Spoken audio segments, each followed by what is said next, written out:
Welcome, dear friends, on YouTube and on Facebook. We have Instagram and, of course, our regular attendees on Zoom. Today's discussion, which is actually going to be the last of the series, we'll take a little break over the summer. The series, of course, has been Getting Better at Being You. And today's discussion is what I call What's Killing Modern Relationships. And I say modern because most of the things which we're going to discuss today, I truly believe, I can't be for certain, I can't be for sure, but I believe are really affecting modern relationships because most of the challenges over here, I don't think existed going back 40, 50, and definitely more years ago. This is something which people who are dating now, who are in relationships now, who are in marriages now are challenged with, which I think our ancestors did not have to deal with. I'll give you, first of all, a wild statistic just to get things going. I've heard this from a few lawyer friends of mine, but in divorce documents and papers, there is a study, there's done a few studies to see certain words that come up again and again and again. And one of the words that has come up in 30 to 40% of divorce cases is Facebook. I know that's hard to believe, but that's what I've heard, and I've seen a number of studies that they've done on this in Britain and here in America as well. Now, let's talk about social media, because any form of dating which people get involved in relationships and marriages as well, for the most part, unless you're part of an extremely religious community, Jewish community or Amish community, or you are living off the grid, which most of us are not, we are in the world of social media. And social media is a double-edged sword. First of all, it's an amazing thing. My classes, for the most part, get a lot of traction on social media. So I'm not here just to bash it. However, there's a double-edged sword. There's always a challenge that comes with every potential good. There's always a con to every pro. And in this case, social media, when it comes to dating and relationships, when it comes to marriages, well, has started to bring many unrealistic expectations, many unrealistic demands upon people, upon young people, especially young girls who look at the images, and boys as well, and feel as though they need to be that, or I need to find someone like this in order to make my life great. And of course, we all know it doesn't work. So that's going to be what we're going to be talking about today for our little time together. So let's start. One thing that occurs to me is most relationships in the modern era start for the wrong reason. I've had the pleasure of giving many, many presentations at this point to thousands of people over the 20s of being a rabbi, and especially young singles, and I'm always asking them, so why do you want to get married? You know, you want to get married one day, and most will agree they do. I say, so why do you want to get married? And I've had a variety of answers from younger generations, including, I don't want to be alone when I get older, which is understandable. I want to save rent in Manhattan, which is also understandable. My tax bracket will go down when I'm married, and I'll save money that way, which is also understandable. I'm not judging. People get married for whatever reason they want. Unfortunately, what most people miss out on is the real reason to get married, which is to help you become a better version of yourself. It's always about what I get out of it, and how I can change the person I'm with, or I'm madly in love with this person. But people rush into a relationship with the wrong vision and attitude when it comes to, why am I doing this? Why am I gonna share my life, my home, my heart with another individual? Okay, relationships should not take over your life. They should add to your life. And this world we're living in today, where people think, well, as soon as I find the right person, all of my problems will disappear, right? It's the Disney movie again. And it's every other, book and film we've seen that once I find the right person, that person is going to fix all of my problems. And if they don't, I'll have kids. And my kids will make everything great for me. Well, having a spouse and definitely having children only adds to life's challenges and problems, unfortunately, and doesn't solve or cure any of them. It also does not cure your own internal mental struggles. That's not the reason for a good, healthy relationship. That person is to help me achieve my greatness and not there to fix all the stuff that I probably should have fixed before I got involved in this relationship in the first place. So that's something we're seeing over here. And relate all of these things kind of like a Venn diagram. They're all overlapping with each other. What's happened is that people are prioritizing nowadays. Now again, maybe people were doing this 50, 60 years ago. I wasn't alive then, so I don't know. But from my readings and research and study and practice, I don't believe this to be true. Because nowadays people prioritize the wrong things. People prioritize looks, they prioritize status, money, and it's going to sound weird, people even prioritize love. Now, that may sound counterintuitive because why else am I getting involved in a relationship if not to fall in love? And the short answer is, well, you know what? Falling in love before you get into a relationship, before you get married, I should say, is a dangerous game to play because the person you're with may not actually be in love with you, and it may not end up going to, marriage to the chuppah. And therefore, you've got to be very careful who you give your heart to. Looks. Nowadays, most people are very aware of what they're attracted to, so this has become less of a problem. But what is a big challenge today is people are over prioritizing it. And the person they're looking for has to have an exact look that they think they need. It's very common, my friends, that I get, actually happened to be last week, I asked the guy what he's looking for in a wife, and he said, I'll send you a photograph. And he sent me WhatsApp photos of a very attractive female celebrity. I said, well, I don't really know anyone that looks like that. I even said, I don't even think she looks like that. This is from some social media website. This is definitely photoshopped. No one looks that good. And by the way, I don't think anyone wants to look that good the entire time. You don't want to look good who wants to look good all the time? Sometimes you just don't look good. So prioritizing good looks. Now, again, you have to be attracted. But I'm preaching to the choir. That's obvious. But it's become too much. Status. The person I'm with is going to lift up my status and build me up in the community. Okay, maybe this did exist going back a little while as well, but there's definitely an over prioritizing of status. And status is a very unusual thing because it comes and goes and it waxes and wanes. And a lot of it depends upon where you live, right? So a person may have a great status in one community, but they go to live in another community and actually, no. Suddenly their status has started to crumble and fall. And I've seen many relationships nowadays struggle greatly over what people think they should be with and their status in the community and how they want to fulfill that and all the things they need to buy that they think are going to solve their status problems. Money. I've spoken about money relationships as well. There's a lot of fear, especially in men that I've met, when it comes to money, making it. They don't want to get involved in a relationship seriously until they have what they consider to be enough money, which is why a lot of men are pushing off marriage until their 30s. And women are also pushing off because they want to get their career going and pay off a lot of their debt. Personally, I think it's a problem. I think it's fine to get involved in a good, healthy relationship and work through this, because money is a learned thing.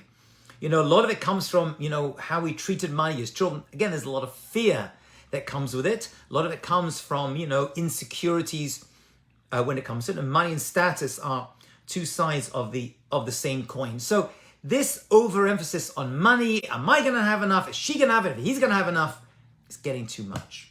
It's getting too much. I think in the old days, from what I've heard, is that people kind of started with nothing and just made their way up. Definitely the post-Holocaust generation.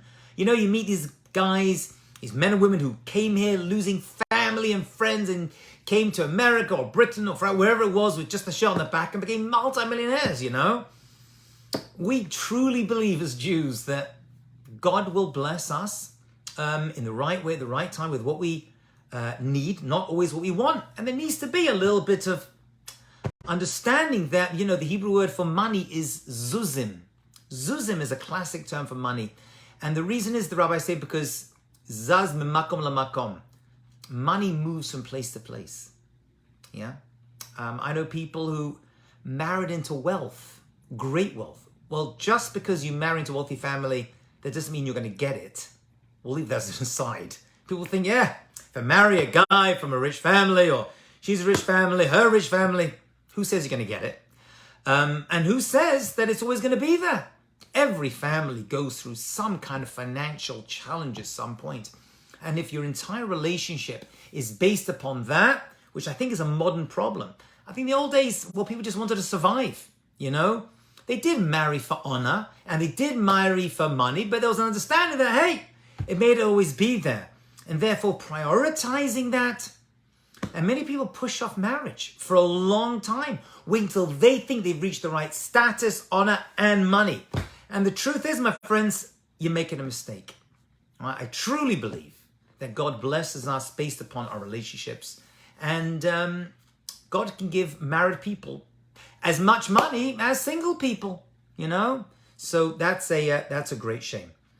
Relates to all of this, and everything I'm saying, by the way, is just common sense, but just from my counseling practice, and again, I've married 150 people, and I learn with all of them beforehand, so I get to see what's happening, and I speak to many of them afterwards, because many of them end up in, you know, first, second year, third year marriage challenges. We're definitely living in a very superficial generation. Now, that's always taken as an insult, which maybe it is, but it's not just that. There's a very, like, for a better term, hopeless romantics is really what I think we're seeing in today's generation. A lot of people just hopelessly romantic. Where does this come from? Books, novels, movies, families? I don't know. You know, romance really was a a secondary thing. You know, I think back to, you know, Fiddler on the Roof, right? Which a movie many people have seen, you know. And he actually turns around and he says, you know, do you love me? And he's like, what are you talking about? What's that got to do with it? Right? We're trying to build a family over here. We've got to make a living. We've got to feed our family, you know? That's a priority. Well, thank God most of us, for the most part, are able to, you know, have basic necessities. And now we're like, well, what else do I, you know, want from this relationship? What's in it for me? And that's become definitely a problem. This hopelessly romantic, I always say that there's no Hebrew word for romance. Right? There's love, ahava, right? And there's hana'ah, there's pleasure. But romance, the Hebrew word for romance is romantica. And I think I know where they got that word from. And so, friends, when it comes to, you know, this idea of romanticizing every relationship and this superficiality that we put on our relationships, which unfortunately a lot comes from this Facebook, Instagram, and now, you know, for the younger ones, you know, Snapchat and TikTok generation, where they just get a snapshot. And that snapshot is perfect. It's manicured and it's articulated and everything in terms of that relationship is, in that image is perfect, and nothing is perfect, you know? No one wakes up looking good. We all look like schmageggies, right? We all wake up looking gross with bad breath, and you just don't pick that up on social media. And so this is definitely a challenge in our modern times that did not exist in the past, and people need to be aware of it. Okay? You need more than physical attraction, mental attraction, right? Because you're going to spend most of your life talking to the person you are in a relationship with than you are being physically intimate with them. And that's what I'm saying. Then if it's the other way around, there's definitely a problem. Okay, so mental attraction, unfortunately, has the art of mental attraction and working through it has been lost. I will mention, this is a topic in and of itself, which I've spoken about, and I'll speak about again at some time, and that is people nowadays are ignoring too many red flags. Now, not every red flag is a deal breaker, Some red flags are just that. Red flags, watch out for this character trait, this personality, this mother-in-law. I mean, there are things that are red flags, which are deal breakers. And many of them you just say, well, you know what? I'll live with it. I'll live with it. But people are unable to accept and address uncomfortable truths. You could try this yourself.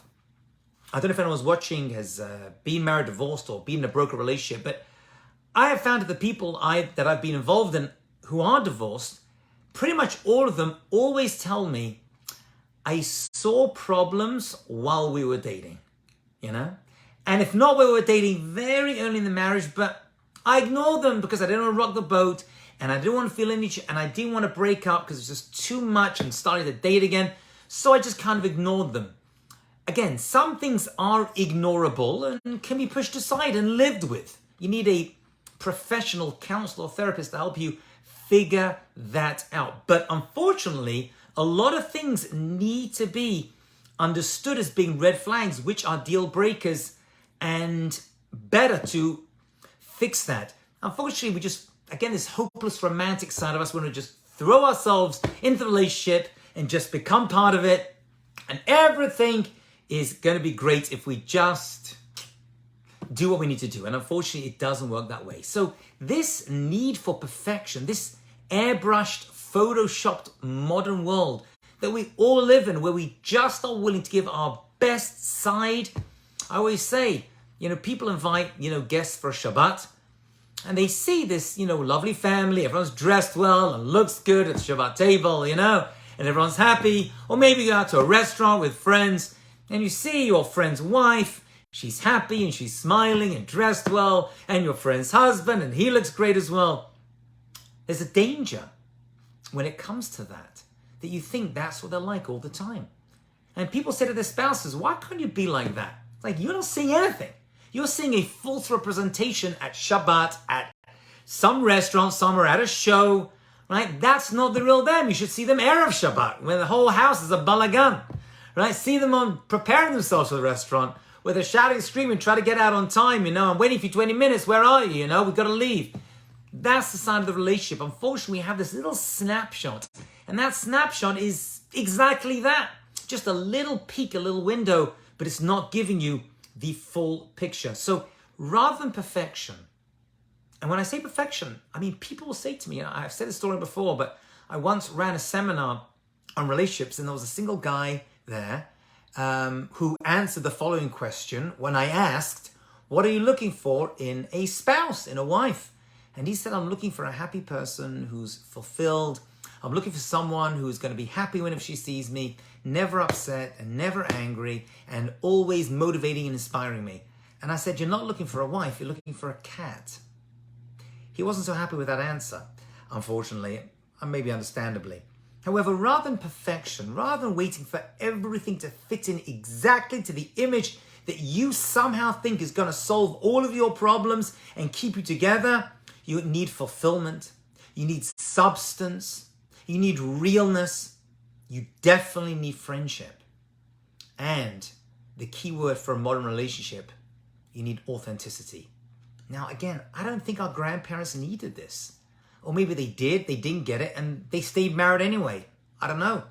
I mean, my grandmother got married in her early teens, as was the way. And was she happy? I don't even know. You know what I'm saying? That wasn't even a question. Do we have food on the table? Was what came up, But authenticity is such a key thing that people need to look for in a relationship. Is this person real? Are they authentic? Are they able to be emotionally open and available? I'm hearing definitely a lot of divorces. We all are. But I'm seeing a lot of broken engagements as well, which teaches me that people are running into getting engaged because they think this is going to be fantastic. And then very quickly they're like, whoa, whoa, whoa. And by the way, better a broken engagement than a broken marriage. And better a broken marriage than a broken marriage with children involved, right? Suddenly it changes completely. So this idea of these false expectations from the relationship that this is just going to solve my problems and I'm going to constantly be in love with this person's constantly be in love with me, and nothing's going to come between us. And that's not the truth, because emotions go up and down. And sometimes, you're going to be very, very angry and very upset and frustrated, and sometimes not so attracted to the person you're with. So if that's the only reason you married them, and if you only married them because of the money and status, that also comes and goes. Just always does. It's got to be based on something much, much deeper. Something else, now again, I don't know if I'm going to call this killing modern relationships, but I don't know, maybe it killed, non-modern relationships, ancient ones, but everyone is terrible at communication. It's just horrendous. I can't think of an exception to this. Every single couple that I've counseled and married has had trouble when it comes to good communication. They just don't know how to communicate their feelings, their frustrations. They get angry very, very quickly. I myself struggle greatly with that, Where do we learn to communicate from? For most people, it's, when I grew up television and movies, and most people, it's, nowadays social media. Maybe you learn from your parents. Maybe you learn from your parents how to communicate or how not to communicate. You can learn many, many things. But one thing is for sure, 2021, most young couples, even older couples, have no clue how to communicate with their loved one. By the way, it goes further than just spouses, even their children. Okay, so I will say that it's a learnable skill. Some people may have it naturally. They're more empathetic. They're more agreeable. There are such people who just have a strong sense of agreeability, which also comes with its own challenges. But communication and communicating well with each other has become, I think, the thorn in the side of most relationships. And if I had my way, I would have every single young couple just sit with a third party to iron out some of the communication skills and understanding each other. Because when I do my therapy and counseling practice, many times I hear one thing, they mishear it, and I find myself translating, reshaping what that person is saying so the other person, the other party, can understand what they're really, really saying. People just don't know how to make, or don't want to make themselves vulnerable. And nowadays, people want to win every argument, right? Arguments aren't just there to help us figure out, how to deal with a specific problem. Nowadays, people are like, I've got to win this argument. I can't because, and I've heard people say this to me, because if I don't win this, right, and I let her take advantage of me now, then she'll take advantage of me forever. Right? That's really how people see it. And the truth is, you don't want to win every argument. You want to let the other side kind of get the upper hand sometimes, right? Don't use up all your, all your bullets right now. So this idea now, did this exist in the old days, right? I don't know. Maybe people were more agreeable. Maybe people just didn't care. We're definitely living with modern relationships of people who are extremely thin-skinned. Every comment, every joke, what do you mean by that? Why are you saying that? People get really, really offended. I mean, I myself have become very careful, even, when I'm talking to people in a speech or one-on-one, because people are getting triggered. And it's too much. It's just too much. It's sometimes, as my wife says, probably one of her favorite quotes is, suck it up, which sounds cruel, but there's wisdom to that. You don't need to get offended and angry about everything. Not everything needs to be a pitched battle. This idea of winning every argument is related to something else, which I know for sure is a modern problem. I don't believe our grandparents or great-grandparents really suffered from this for whatever reason. But our generation today, and I think it's related to a lot of social media and before that, billboards and TV and all the rest of it. But we're definitely living in a generation of people with chronic and debilitating low self-esteem. It's chronic because there's a lot of it, and it's debilitating because it holds us back from fulfilling our potential. So that's definitely something that's killing modern relationships, that people are not able or willing to allow the other side to. Sometimes you got to fall on your sword, Sometimes you got to admit, I was wrong. And it doesn't mean you're going to be wrong every time. And this idea of having low self-esteem is definitely impacting relationships. People just don't feel good about themselves. And as the Torah tells us, and this is the statement we started at the beginning of this series many months ago, it tells us, V'ahavta l'recha kamocha. You should love other people like you love yourself. It doesn't just say love other people, like yourself, because if you don't love yourself, says Rashi, you're not going to love anybody else. That has become a major problem. This triggering of people's emotions, like, what do you say about me? What do you mean? Why do you say that? Right? And people just have become very thin-skinned. I'll add to this, and I'll tell a story that I've told before many times, and I'll say it again because it fits into today's discussion as well, of the time I was in an elevator when I was on vacation. I was a rabbi on a program, and it was a very hot day. And as I was coming out of the elevator, I brushed against a lady's arm by mistake. And she got really angry. She said, "Ow!" Sort of screaming and shouting at me. And I was like, well, get a life. I didn't say that, but I thought it. I was the rabbi of the program. I'm not that stupid. I was like, I'm sorry, I apologize. But I thought, well, I just touched her. What she getting so upset about? And then later on, she came over to me at dinner and apologized and said that she had sunburn. So her reaction was understandable. Maybe not acceptable, but understandable. My friends, everyone out there today has emotional sunburn somewhere in their personality. And you'll say something, maybe about their family, about their past, previous, and all this other stuff, and it'll just come out. And you'll be like, wow, where did that tornado come from? A lot of our lives are now open in the modern era for everyone to see. People are obsessed with posting everything, about themselves, where they've been, what they're eating, and they want to show you their dinner. One of the challenges when it comes to relationships, when it comes to this, is that people feel as though they need to tell the person they're in a relationship or marriage with everything they've done during their lives. And the answer is, you don't need to. Most things that you think you should share with your spouse or girlfriend or boyfriend may not need to be shared. You don't need to tell your husband every single ex-boyfriend and exploit you're involved in. And you don't need to tell your girlfriend or wife every single girlfriend and every relationship you've been in. Some things are better left unsaid. And if that means going into your social media account and deleting a bunch of stuff, people say, no, but this is who I am. I'm like, yeah, but we don't need to know that. Right? You're sharing too much. TMI is what we used to call it when I was a kid, but it's true today.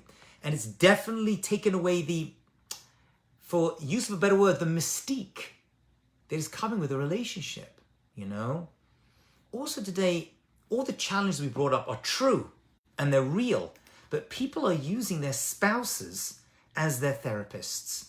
And listen, maybe in the old days it wasn't so good because they kept all their problems, they pushed it deep down, never actually brought it out. But the truth is that your spouse, your boyfriend or girlfriend, are not your therapists. If you have problems, take it out of the house and find someone else to discuss it with. Many things you just talk it out and you realize, well, maybe it's not such a big deal. But if every problem and challenge that you have, you kind of dump on your spouse, and when things are good, we just kind of go with it, that also becomes greatly problematic. I will say that, and I apologize for saying this, but I guess I'm part of it too.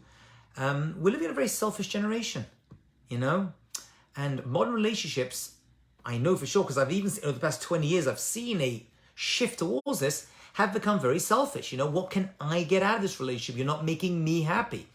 And it used to be that it wasn't I, it was us, and it wasn't me, it was we. But we've lost that, unfortunately, and people want to say, well, how is he going to make me feel better, right? He took me out, it was such a lovely night, and it's become a very selfish reality of what can I get out of this relationship rather than what can I put into, what can I invest into this relationship in order to make it into a long-term reality. So let's just run through and just finish off because our time is almost complete. Relationships are starting for the wrong reason.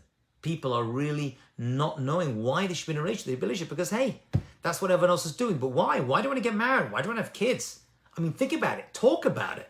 It's a real conversation. It may sound weird, but it's a real conversation you need to have.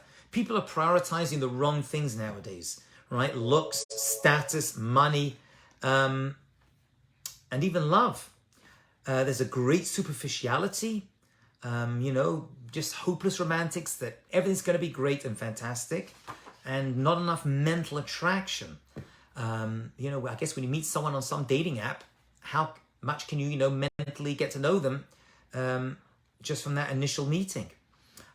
People are ignoring many challenges and flags because they just hope everything's just going to go away, and they're brushing under the carpet challenges today, whether they're mental challenges or other things they're seeing the person they're with, I know someone who's married to someone who's got terrible borderline personality disorder. And that's a hard thing. At least when you got, a person's bipolar, there's medication you can take. That's hard to be married to, Narcissistic behavior. That's a big red flag. People need to know what they're getting involved in. This desire for perfection, right? That she's got to look perfect every season, right? And he's going to look amazing, and he's going to have the perfect job, and he's got to make kind of money, which I need a man to make.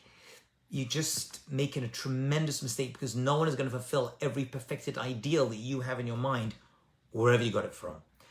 False expectations. Communication is really one of the main things. One of the main reasons we see for divorces is that people are not compatible.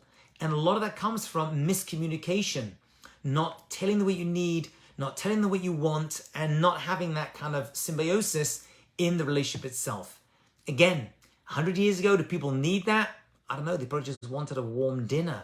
But nowadays, there's a great need for that as well. Okay, so that's it. And I guess the solution to a lot of this is, let's just run through a few ideas which come to mind. First of all, you do need a third party to help you, especially early on, communicate. One person you go to whose decision you both agree upon.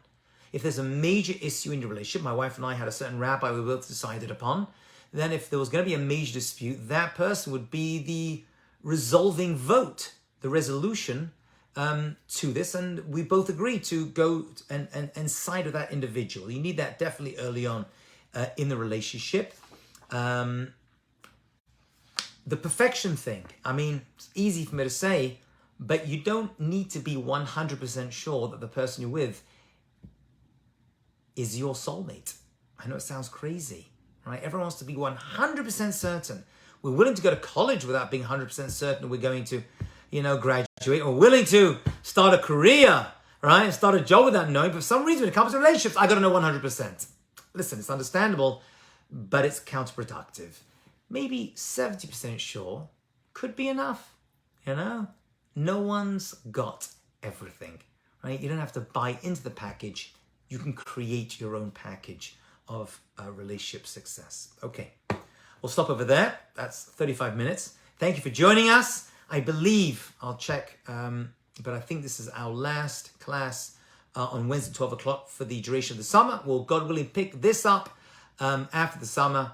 Thank you all for tuning in, and I wish you all well. Thank you.